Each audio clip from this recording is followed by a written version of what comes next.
We're joined by Chris Lovell. He's a men's basketball analyst, football sideline analyst, and a part of RedRaiderSports.com. He joins us on 365 Sports, Craig Smoke and David Smoke.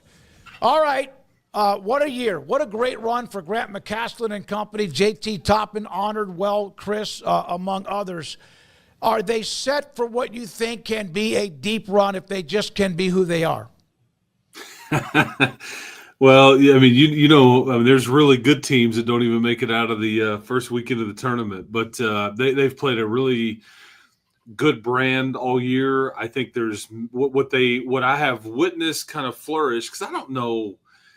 Grant may have. I don't know if I broadcast a lot of these games on radio and TV back in November and December, and I don't know if I was sitting here looking at the second best team in the Big 12 Conference at that time, but they've just gotten better and better. And they have a variety of ways they can beat you. And I think that's and they're not the biggest team, but they are extremely skilled. And so I would say this, they're going to be a tough out. They don't solely rely on this player. As good as JT was, they don't. I mean, the biggest win they had all year was at Houston, and he played all of 3.5 minutes. And they still were able to figure it out. I don't know how, but they figured it out. So what Grant's, the key thing is can they stay healthy? Mm-hmm.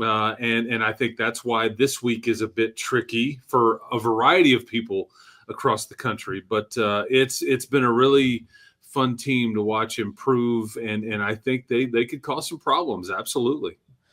Chris, when it comes to JT Toppin, here's a guy who was going to be a part of the NBA draft there for a second last year, decides to withdraw, and then the rest is history. Just what's it been like to cover that young man over the past few months, and just kind of what can you tell us about him and just this team? You mentioned it's fun watching this team, but just what's this journey been like with this particular group of Red Raiders? Yeah, Craig, I think JT's an interesting guy because he's pretty quiet. He doesn't say a whole lot. I think that that's the thing with this portal era is you don't get to know these guys, right. And then they're here and then they're gone, like JT probably will be. But he's kind of quiet and he doesn't say a whole lot. So I think that initially people are like, is he just mad? Is he not having any fun? No, he's just quiet. I mean, he's a 19-year-old kid and he'll smile, but he's not the most outspoken kid at all. But he's got a beautiful left hand and like that hook shot, and he's just so efficient. What's fascinating to me about him winning this award is that he only made, I think, like 14 threes all season. I mean, he's made a few here and there, but it's like a total of like 14, I think, all season. And I counted them up just because I wanted to make sure I was right, but I think there's like 14 or 15 guys that attempted more free throws in the league than he did. So he didn't average all these points a game by shooting the three and majoring in it and then just getting to the free throw line and making, 6 to 8 to 9 free throws every night out. This was the old fashioned kind of back to the basket post player. And I don't think we see that much. And he had to deal with a lot of double teams and all these things and incorporated, going over his left shoulder and using his right hand and whatnot. But it was just a lot of fun to kind of watch him be consistent because the stat was what Michael Beasley, Kevin Durant, and Blake Griffin is the company he's in as far as 30-point games and 10-plus rebounds a game. That's kind of the category that you're in, and that he's in the middle of those three guys as far as those kinds of stats in this league. But watching this team flourish because there's not a lot of drama at all.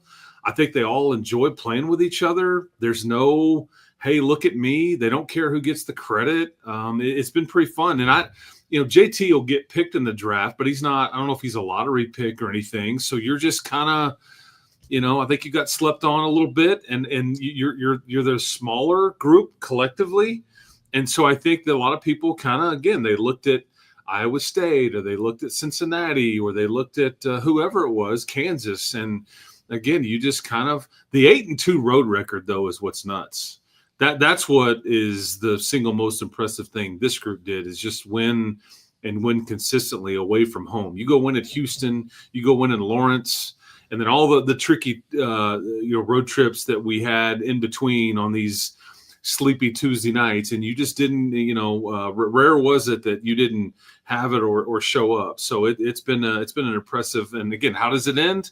I don't know, but there's hopefully more chapters to be written in this book. I have always used this with Grant McCastland, and of course we got to know him when he was on Scott's staff, and a lot of coaches who are now head coaches. Scratch and claw, tough. I mean, all the thing. You know what I'm saying? Mm-hmm. Just play their asses off. Like every single possession, every second. They're going to lose a game occasionally. They didn't lose many this year, but how would you describe them? What's up? We outside. Having fun doing what I want, cause you know the sun beating down kinda like a drum. Look how I do it. Look how I do it.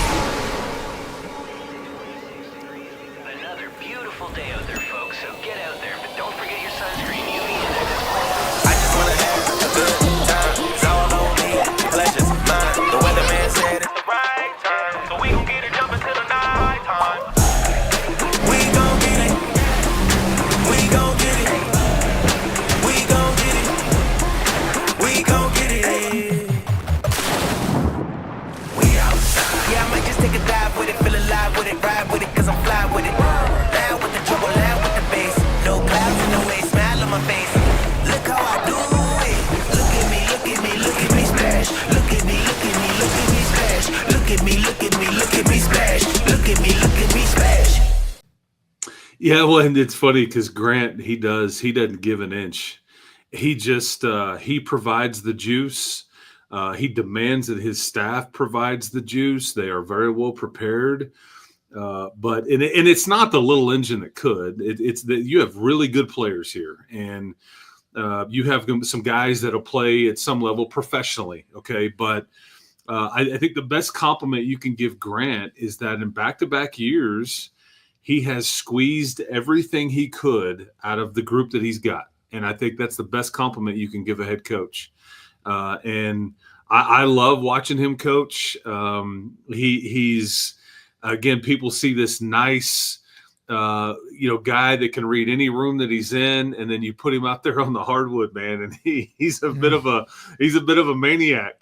And I love it because he's able to channel it and compartmentalize in that way. But yeah, they're just it's just been a fun and consistently good. That's the thing. I mean, I think Grant is over the 2 years. I think this is right. I think he's like 26-12 in the Big 12 Conference in the 2 years as head coach here in league games. That's impressive. And they were fourth last year. They were second this year. I don't know where it goes, but like I said, I mean, it's been a lot of fun watching him do his thing and kind of live out his dream of sorts. I know this is kind of random, Chris, but just with the season, I guess now getting into the postseason, you've made all of your Big 12 trips. And so with the new schools coming in, I was just curious, did you have any standout moments from new places that you've seen? And even the ones that were, joining last year, all this newness, just your thoughts about somebody who's been around all these different gyms, seen all these different teams in action, and just kind of what stood out to you this year? Yeah, Craig, that's a great question because it is. We've been to some new places and far off places. I would say I could see why some really fought it, and then some were like, "This is a no-brainer." But after been up there now for football and basketball, BYU is going to be a problem, and I can see why. I can see why like Utah was like, "Don't let them in." You don't. Allow them to be on the level playing field because I mean, and as we're seeing, they're kind of flourishing here, and it's causing a lot of problem for the youth specifically. But that was an impressive. They put 18,000 in the Marriott Center that night when the Red Raiders were there in early January, and you got that crazy mascot doing all kinds of things with fire and swords and all kinds of things. But that's an impressive. If people want to make a road trip, though, anywhere, I don't know if like the football part would be different than the basketball part these days. But like I just came back from Tempe, unbelievable campus. I mean, unbelievable. I could see why they struggle to attract fans going to their games, because the weather there should be illegal. And everybody's pretty. And so, it's just, yeah, I mean, it was a great, they are a total Pac-12 school though. When we were there the other night, they're honoring the swimming and diving teams for winning whatever championship that they won. And I'm thinking, like, that's so far off the grid from Texas Tech doesn't have this. But anyways, Cincinnati was my first trip up there. Don't eat the chili, the Skyline stuff. They put cinnamon in it. It's bizarre. It's terrible. I felt like I had to do it because I was up there, when in Rome kind of thing. But anyway, so I've seen all these places, and I'll tell you this though, after seeing everything, I can understand why some of these folks, if there is another shift in another, say, 3 or 4 years, if I was Cincinnati and I was UCF and not BYU, but if I was one of these newer additions, I'd be worried, because if it comes down to fan support and facilities and whatever else, there's some folks that are seriously behind. Like what's in Waco, what's in Lubbock. I mean, some of these folks have got a long way to go to bring it up a notch as far as like the buildings they're playing in or the fields they're playing on and all that stuff. And so that's been fairly eye-opening, is you just don't realize how good you have it until you see some of these other folks. And then you get, okay, well, this is why nobody had added them previously. So anyway, long answer there, but that's a great question. But you're right. Some schools' facility, because it was the facility arms race, and a lot of people got ahead of it or had already spent the money to get it built. We saw the unveiling of what Texas Tech has with the Womble Center and other places, and there are some that feel like they're kind of behind on that. Real quick note: football spring drill starting today. We had Joey on. I mentioned that to you a couple weeks ago. A lot of players are hurt. Nothing new or surprising. Your thoughts with Baron Morton out? What are a couple of the storylines in your opinion for Texas Tech? Yeah, Smoke, I think that most of those guys were hurt in the middle of the year or whatever, and so it's just going to, as precaution, there's several guys out in the spring. But Barron is kind of that's one of the main storylines. That's a fair question. And, he had shoulder surgery in early December. I think this will be good for Will Hammond, who was a stud freshman last year and a highly recruited kid. He's going to get all the reps in the spring. But what does Barron look like on the other side of this? How quickly is he cleared? Does he have full range of motion? These are all fair questions to ask and wonder aloud about for sure. But I'm in Lubbock this year, spring, this may be the most anticipated, because they're on the field right now as I talk to you guys for the first one. But it may be one of the most highly anticipated springs that you've had around here, because there's so many new and very important pieces added to this deal. You've added a ton of big people. I mean, anytime you want to talk to Joey and everything, he's going to tell you it's all about who's got the best and most big people. And they didn't have enough of them last year. Admittedly, they were good at a lot of spots, but in the trenches, they just weren't up to par, and on either side of the ball. And they knew it. And it kept them out of Arlington. Now, they were fortunate enough to beat the two teams that did play in that game in Arlington, but couldn't figure out otherwise. But consistently, they just weren't. And then you go add what they feel like are 4 starting caliber corners, and then you add Mo Horn to it. So they've got 5 guys that they feel like. And so that's where it's at. It's offensive line, it's defensive line, and kind of secondary. If you don't want to talk quarterback, is kind of what I would be most interested in looking at. And they certainly look the part. There's a measurables conversation that we can have, whereas Texas Tech doesn't look like the small, man, do y'all got a weight room, kind of roster anymore. No, they definitely look the part, and there's some depth there. But again, that doesn't guarantee you anything. You've got to go do it now. The best note of the day is the Arizona State campus, which my father got his master's in the 60s after being a Naval Academy graduate. Everybody's pretty. That's how we're going to title this video. Truth. No, Paul Catalina, who's not with us today, is an FSU grad, and I think Arizona State is the FSU of the mountain or West Coast. With the campus, the scenery, everybody's pretty.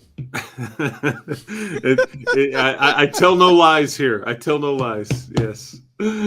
So. Unbelievable. I love it. You're right. I love the way you kind of set that up. Chris, thank you very much for your time, buddy. Have a great rest of the day. Hey, thank you so much, You guys. too. I appreciate you. Y'all be good. Chris Level, men's basketball analyst, sideline analyst for football, and also RedRaidersports.com.